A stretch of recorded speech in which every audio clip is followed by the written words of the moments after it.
आणि बुलेटिनच्या सुरुवातीला बातमी आहे नेपाळमधील संघर्षाची। नेपाळमध्ये सोशल मीडियावर घालण्यात आलेल्या बंदीवरून तरुणाई आक्रमक झाली। नेपाळच्या काठमांडूमध्ये मोठ्या संख्येने आंदोलक रस्त्यावर उतरले। भ्रष्टाचार आणि सोशल मीडियावर घालण्यात आलेल्या बंदीचा आंदोलकांनी निषेध केला। या आंदोलनाला हिंसक वळण लागलं। आंदोलनादरम्यान तब्बल 14 आंदोलकांचा मृत्यू झाला। नेपाळमध्ये फेसबुक, ट्विटरसह 26 सोशल मीडिया ॲप्सवर बंदी घालण्यात आली। आंदोलनावेळी मोठ्या प्रमाणात दगडफेक करण्यात आली। नेपाळच्या संसद परिसरात जाऊन तरुणांनी आंदोलन केलं, तर गाड्या आणि घरांच्या छतावर चढून आक्रमक झालेल्या तरुणांनी निषेधही व्यक्त केला। दरम्यान नेपाळमध्ये परिस्थिती हाताबाहेर गेल्यानं लष्कराला पाचारण करण्यात आलं। काठमांडूमध्ये संचारबंदी लागू करण्यात आली। तर या सगळ्या पार्श्वभूमीवर संध्याकाळी 6 वाजता नेपाळच्या पंतप्रधानांनी कॅबिनेट बैठक बोलावली आहे।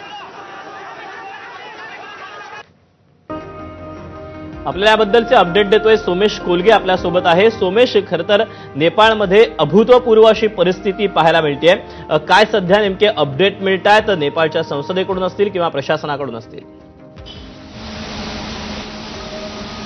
दीपक, नेपाळमध्ये समाज माध्यमांवर घातलेल्या बंदीचं निमित्त होऊन सुरू झालेलं आंदोलन हे आता हिंसक वळण घेतंय। कारण सर्व आंदोलकांनी संसदेला घेराव घालून तिथल्या गेटला तोडफोड केलेली आहे। त्यानंतर मग सर्व पंतप्रधान आणि महत्त्वाच्या मंत्र्यांना नेपाळकडून सुरक्षा पुरवण्यात आलेली आहे आणि त्याशिवाय शूट ॲट साईटचे ऑर्डर, जिथे दिसेल तिथे गोळ्या घाला अशा स्वरूपाचे आदेश प्रशासनाने नेपाळच्या जारी केलेले आहेत। आणि कायम वारंवार नेपाळच्या प्रशासनाकडून सांगण्यात येते की या समाज माध्यमांवर बंदी घातलेली आहे कारण देश महत्त्वाचा आहे।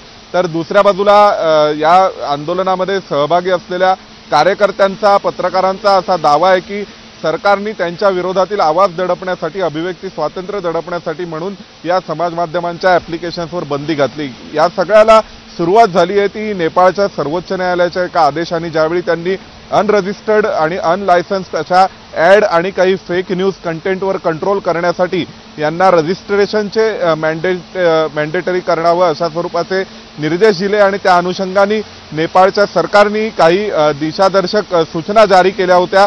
त्यानुसार सर्व कंपन्यांना नेपाळी ऑथॉरिटीज सोबत, प्रशासकीय अधिकाऱ्यांसोबत रजिस्टर करणं आवश्यक होतं। नेपाळी सरकारला नेपाळमध्ये काम करत असताना लोकल ऑफिस वेगवेगळ्या या कंपन्यांना टिकटॉक, यूट्यूब, ट्विटर, फेसबुक या सगळ्यांना उभारणं आवश्यक होतं।